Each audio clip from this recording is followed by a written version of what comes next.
Good morning, student. Welcome to my YouTube channel Tech Talk and Fun. And this is Mukesh Kumar. I have done BTech in Mechanical Engineering and MTech in Thermal Engineering. आज हम लोग class 11th का physics का जो chapter 1 है उसका जो topic error है उसके बारे में पढ़ेंगे। उस टॉपिक को हम लोग 3 पार्ट में पढ़ेंगे। पार्ट 1 में हम एरर एनालिसिस में हम लोग टाइप्स ऑफ एरर्स के बारे में देखेंगे। पार्ट 2 जो होगा वो एरर इन कैलकुलेशन होगा और पार्ट 3 जो होगा लेंथ मेजरिंग इंस्ट्रूमेंट के बारे में होगा। तो हम लोग इस वीडियो में पार्ट 1 टाइप्स ऑफ एरर्स के बारे में देखेंगे। तो सबसे पहले हम लोग देखेंगे कि एरर होता क्या है, एरर्स होता क्या है। तो पहली बात, कोई भी मेजरमेंट परफेक्ट नहीं है as the errors involves in measurement can not be removed completely.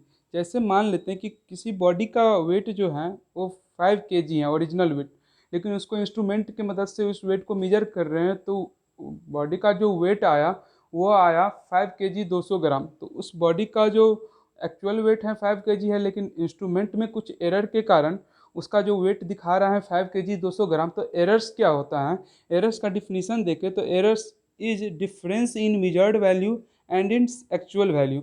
तो एरर्स जो हो गया वो डिफरेंस है मेजर्ड वैल्यू और उसके एक्चुअल वैल्यू के बीच का जो डिफरेंस होता है उसको एरर कहते हैं। तो यहाँ पर एरर्स देखेंगे इस कैलकुलेशन में तो कितना हो गया, 5 kg 200 ग्राम मेजर्ड वैल्यू है और 5 kg जो है एक्चुअल वैल्यू है, तो 200 ग्राम का क्या आया, एरर आया।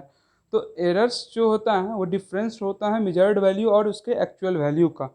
अगर एरर के क्लासिफिकेशन का देखें तो एरर्स को 2 बेसिस पे क्लासिफाइड किया गया है। पहला on the basis of cause of error, इसमें 2 टाइप का एरर होता है, सिस्टमेटिक एरर और रैंडम एरर। दूसरा on the basis of magnitude of error, इसमें 3 तरह का एरर होता है, absolute error, mean absolute error और चौथा जो होता है रिलेटिव या फ्रैक्शनल एरर। पहले देखते हैं सिस्टमेटिक एरर क्या होता है। These are the errors whose cause known to us, these errors can therefore be minimized. मतलब वैसा एरर जिसका कारण अगर हम लोग जानते हो तो उस टाइप के एरर को सिस्टमेटिक एरर कहते हैं। अगर कारण जानते हैं तो इसको रिमूव भी कर सकते हैं, तो ऐसे एरर को क्या कर सकते हैं, हम लोग मिनिमाइज्ड कर देते हैं। जैसे अभी हम देखें कि एक बॉडी का जो वेट है वो एक्चुअल वेट 5 kg है, लेकिन इसका जब मेजर्ड के इंस्ट्रूमेंट की मदद से तो इसका वेट आया 5 kg 200 ग्राम। तो यहाँ पर जो एरर आया कितना, 200 ग्राम का। तो हम लोग जानते हैं कि एरर जो आया वो इंस्ट्रूमेंट में जो एरर था, प्रॉब्लम था, इसके कारण आया। तो उस टाइप का एरर सिस्टमेटिक एरर है और इंस्ट्रूमेंट में जो प्रॉब्लम है उसको ठीक करने के बाद वो एरर्स जो होगा वो कम हो जाएगा। दूसरा, sometimes errors arises on account of ignoring certain facts. मतलब जैसे हम एक सिंपल पेंडुलम का बात करें तो उसका जो सिंपल पेंडुलम जो अपने एक्सिस के अबाउट जो ऑसिलेट करता है उसका टाइम पीरियड ऑफ ऑसिलेशन जो होता है 2π√L/g। तो जब हम टाइम पीरियड ऑफ ऑसिलेशन निकालते हैं तो उसका लेंथ ऑफ स्ट्रिंग L होता है और G जो होता है ग्रेविटेशनल एक्सेलरेशन होता है, उसके मदद से हम टाइम पीरियड का वैल्यू निकाल लेते हैं। लेकिन टाइम पीरियड निकालते वक्त जो एयर के कारण जो एयर फ्रिक्शन आएगा उस उस चीज़ को हम लोग क्या करते हैं, नेग्लेक्ट करते हैं, इग्नोर करते हैं। तो लेकिन जिसके कारण कुछ एरर टाइम पीरियड में रह जाता है। तो उस टाइप का एरर भी जो आएगा वो सिस्टमेटिक एरर के अंदर में आएगा। दूसरा कारण हो सकता है चेंज इन टेम्परेचर, प्रेशर और ह्यूमिडिटी। तो इस टाइप का एरर हम लोग समझेंगे कि एरर क्यों आया, तो इसको हम लोग क्या कर सकते हैं, मिनिमाइज कर सकते हैं। दूसरा जो आता है रैंडम एरर आता है। तो रैंडम एरर क्या होता है, रैंडम एरर होता है the cause of random error are not known. मतलब वैसा एरर जिसका कारण क्या है एरर आने का वो अगर हम नहीं जानते हैं तो उस टाइप के एरर को रैंडम एरर्स कहते हैं। अगर किसी एरर जो आया मेजरमेंट में उसका कारण नहीं जानते हैं तो उसको कम्प्लीटली रिमूव भी नहीं कर सकते हैं। Hence it is not possible to remove the completely. These errors में arises due to the variety of reasons. यह एरर्स कई रीजन्स के कारण हो सकता है। जैसे एक एग्जाम्पल देखें, the reading of a sensitive beam balance may be changed by the vibration caused in building due to persons moving in the laboratory or vehicles running nearby। मतलब एक बिल्डिंग में अगर हम सेंसिटिव बीम बैलेंस का major देख रहे हैं तो उस बिल्डिंग के बगल से जो रोड गुजर रहा उस पर जो व्हीकल्स रन करेगा उसके कारण वाइब्रेशन जो जनरेट होगा, उस वाइब्रेशन के कारण जो होगा सेंसिटिव बीम बैलेंस में कुछ उसके रीडिंग में कुछ चेंज आएगा। तो वो एरर का जो रीजन है वो हम लोग को नहीं पता चलता। उस टाइप के एरर्स जो आएगा वो रैंडम्स एरर्स के कैटेगरी में आ जाएगा। रैंडम्स एरर को हम लोग रिमूव तो कम्प्लीटली नहीं कर सकते हैं लेकिन उसको मिनिमाइज्ड कर सकते हैं।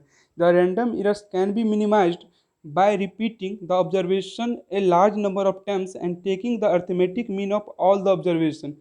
रैंडम्स एरर्स को मिनिमाइज कर सकते हैं कैसे? तो अगर हम एक्सपेरिमेंट मतलब मेजरमेंट किए, उस मेजरमेंट का बार बार मेजरमेंट करें और अलग अलग वैल्यू आएगा उसको मेजर करके उसका अगर अर्थमेटिक मीन निकाल ले तो जो वैल्यू आएगा वो ट्रू वैल्यू के एक्चुअल वैल्यू के बहुत करीब आएगा। तो रैंडम्स एरर को हम लोग मिनिमाइज कर सकते हैं कैसे? Bye repeating the observation a large number of times and taking the arithmetic mean of all the observation. तो अर्थमेटिक मीन कैसे निकालते हैं?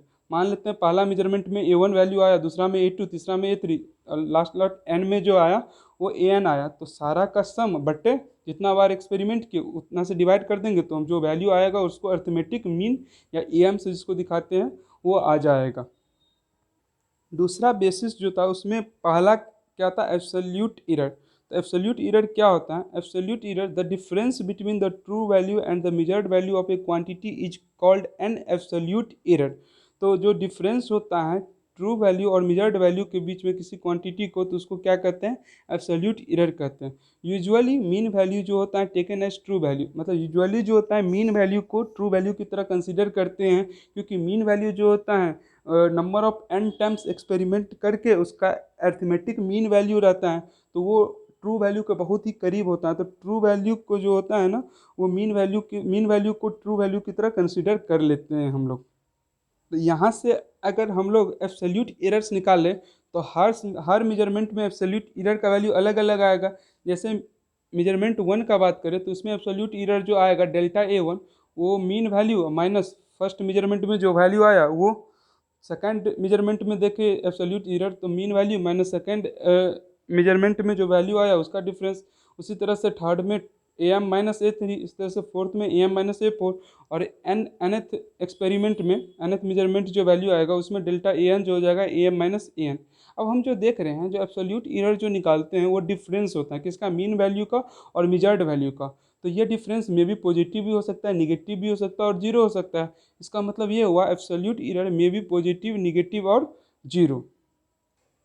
इसके बाद जो आता है mean absolute error. Mean absolute error जो होता है arithmetic mean of the magnitude of absolute error in all the measurement is called the mean absolute error. कहने का मतलब जो एब्सोल्यूट एरर निकाले, एब्सोल्यूट एरर का जो वैल्यू आएगा उसका मैग्नीट्यूड का बात कर रहे हैं। मतलब अगर एब्सोल्यूट एरर के बारे में क्या बोले, ये पॉजिटिव भी हो सकता है, निगेटिव भी हो सकता है और जीरो भी हो सकता है। तो इसका हम मैग्नीट्यूड लेंगे, जो भी वैल्यू आएगा उस सब को सम कर देंगे और जितना बार मेजरमेंट किए हों उतना नंबर ऑफ टाइम्स से डिवाइड कर देंगे। तो जो एरर आएगा उस टाइप के एरर को क्या कर सकते हैं? मीन एब्सोल्यूट एरर कहते हैं। तो मान लो फाइनल रिजल्ट ऑफ मेजरमेंट को इस तरह से लिख सकते हैं, किसी भी वैल्यू का जो होगा वो उसका मीन वैल्यू प्लस माइनस उसका जो मीन एब्सोल्यूट एरर जो होगा उसके बराबर होगा। मतलब किसी कोई भी ट्रू वैल्यू जो होगा वो mean value plus delta A mean और mean value minus delta A mean के बीच में लाइज करेगा। तो मीन एब्सोल्यूट एरर अभी समझ में आ गया। इसके बाद जो लास्ट एक होता है रिलेटिव और फ्रैक्शनल एरर। रिलेटिव और फ्रैक्शनल एरर क्या होता है? The ratio of mean absolute error to the mean value of a quantity measured is called relative और फ्रैक्शनल एरर। कहने का मतलब जो मीन एब्सोल्यूट एरर आया उसको अगर मीन वैल्यू से जो डिवाइड करेंगे तो जो एरर्स आएगा उसको रिलेटिव एरर कहेंगे। और जो परसेंटेज एरर्स अगर निकालना है तो मीन एब्सोल्यूट एरर को मीन वैल्यू से डिवाइड करेंगे, उसको 100 से मल्टीप्लाई कर देंगे तो परसेंटेज एरर्स कहेंगे। तो अभी हम 5 तरह का एरर्स पढ़े हैं। तो अलग अलग टाइप्स का एरर्स का जो कैसे निकालते हैं वैल्यू एक क्वेश्चन के थ्रू देखते हैं तो हमको और अच्छा से समझ में आएगा कि ये एरर्स जो होता है हम लोग कैसे फाइंड करते हैं। जैसे क्वेश्चन है the diameter of a wire as measured by the screw gauge was found 2.620, 2.625, 2.630, 2.628, 2.626 centimetre. तो calculate mean value of diameter, absolute error in each measurement, mean absolute error, fractional error और percentage error. Express the result in terms of percentage error. देखो diameter of wire, देखो किसी भी cylindrical shape का चीज़ का जो diameter major करने का जो डिवाइस होता है, इंस्ट्रूमेंट होता है, इसको स्क्रू गॉज कहते हैं। और स्क्रू गॉज एक तरह का इंस्ट्रूमेंट है और उसकी मदद से हम लोग किसी भी सिलेंड्रिकल शेप के बॉडी का हम लोग डायमीटर मेजर कर सकते हैं। तो इस डायमीटर जो मेजर किए स्क्रू गॉज की मदद से तो अलग अलग टाइम्स मेजर किए तो अलग अलग वैल्यू आया। एक बार 6 ये आया, एक बार ये आया, एक बार ये आया और फिर ये और ये आया। तो 5 टाइम्स मेजर की तो हमको क्या लाना है? मीन वैल्यू ऑफ डायमीटर क्या है वायर का? तो क्या करेंगे, सारे वैल्यू को सम कर देंगे और उसको 5 बार मेजर किए हैं तो 5 से डिवाइड कर देंगे। तो सबको सम करके जो 5 से डिवाइड करेंगे तो जो वैल्यू आएगा वो 2.6258 सेंटीमीटर, मतलब उसको लगभग में राउंड ऑफ करेंगे तो 2.626 centimetre mean value of diameter जो होगा वो वायर का हो जाएगा। इसके बाद सेकंड पार्ट बोला है absolute error in each measurement, मतलब हर मेजरमेंट में एब्सोल्यूट एरर कितना है। तो taking M is the true value, तो absolute error in different observation कैसे निकालते हैं, डेल्टा ए वन, तो डेल्टा ए वन के लिए एब्सोल्यूट एरर कितना होगा, तो जो मीन वैल्यू है 2.626 माइनस 2.620, तो जो डिफरेंस आया कितना आया प्लस 0.006 सेंटीमीटर। इसी तरह से डेल्टा ए टू निकालेंगे, delta A three, delta A four, delta A five, जो मीन वैल्यू है उसमें जो जितना सेकंड बार में जो वैल्यू आया था 2.625 को घटा देंगे तो ये आया 0.001 सेंटीमीटर। इसी तरह से थर्ड ऑब्जर्वेशन में हमारा वैल्यू आया था 2.630 और जो मीन वैल्यू है ट्रू वैल्यू 2.626, तो इसको घटाने के बाद आया माइनस 0.004 सेंटीमीटर। उसी तरह से फोर्थ ऑब्जर्वेशन में जो आया था वैल्यू 2.628, उसको मीन वैल्यू में से घटा देंगे तो माइनस 0.002 सेंटीमीटर। उसी तरह से फिफ्थ ऑब्जर्वेशन में आया था वैल्यू 2.626 और जो मीन वैल्यू भी 2.626 है, तो दोनों का डिफरेंस जो आया एब्सोल्यूट एरर क्या आया 0.000 सेंटीमीटर। तो ये हमारा आया एब्सोल्यूट एरर डिफरेंट ऑब्जर्वेशन में। तो थर्ड पार्ट जो हमको बोला था वो मीन एब्सोल्यूट एरर निकालने के लिए, तो मीन एब्सोल्यूट एरर क्या बोले थे कि जो एब्सोल्यूट एरर आएगा उसका मैग्नीट्यूड को सम कर दो और जितना बार ऑब्जर्वेशन किए उतना से डिवाइड कर दो तो हमारा जो आएगा वो मीन एब्सोल्यूट एरर आएगा। तो देखो पहला ऑब्जर्वेशन में जो एब्सोल्यूट एरर आया था 0.006, तो 0.006, सेकंड में 0.001 तो 0.001 और थर्ड में 0.004 तो 0.004 निगेटिव में आया था लेकिन मॉडुलस कर देंगे तो प्लस हो जाएगा, फिर 0.002 हो जाएगा और ये 0.000 हो जाएगा बाय 5। तो इसको जब सब सम करके 5 से डिवाइड करेंगे तो ये वैल्यू आएगा 0.00326, इसको लगभग में 0.003 हम लिख सकते हैं मीन एब्सोल्यूट एरर का वैल्यू ये आएगा। तो फ्रैक्शनल एरर कैसे निकालते हैं, जो मीन एब्सोल्यूट एरर आया उसको मीन वैल्यू से डिवाइड कर दो तो जो वैल्यू आएगा वो क्या आएगा, फ्रैक्शनल एरर आएगा। तो प्लस माइनस 0.003 बटा 2.626 जो वैल्यू आया वो 0.001 आया फ्रैक्शनल एरर। कहने का मतलब जो इसका जो वैल्यू आएगा फ्रैक्शनल एरर का वो 0.001 आएगा। और परसेंटेज एरर निकालने के लिए हम लोग 100 से मल्टीप्लाई कर देते हैं तो जो वैल्यू आया वो परसेंटेज एरर आया 0.1%। मतलब डायमीटर में जो परसेंटेज एरर्स आएगा वो 0.1% का आएगा। प्लस और माइनस यहाँ पर जो फ्रैक्शनल एरर में यूज किया इसका मतलब आएगा, हो सकता है 0.001 सेंटीमीटर कम आए या 0.001 सेंटीमीटर का ज़्यादा आए या प्लस या माइनस उसके आसपास में लाइक करेगा। मतलब diameter of wire can be written as 2.626, इसका मीन वैल्यू है, उसमें 0.1% का एरर पॉजिटिव हो सकता है या ज़्यादा हो सकता है या 0.1% का एरर कम हो सकता है। उसके बीच में जो होगा डायमीटर ऑफ वायर जो होगा वो लाइज करेगा, इसका मीन वैल्यू जो होगा 2.626 होगा। तो ये एरर्स का हमारे जो क्वेश्चन था फर्स्ट पार्ट वो कंप्लीट होता है। और इसके बाद हम सेकंड पार्ट का वीडियो बनाएंगे। जो सेकंड पार्ट में क्या था, एरर कैलकुलेशन में जो एरर्स को कैसे मेजर करते हैं, कैसे निकालते हैं। थैंक यू एवरीवन, हमारे चैनल को लाइक एंड सब्सक्राइब करें।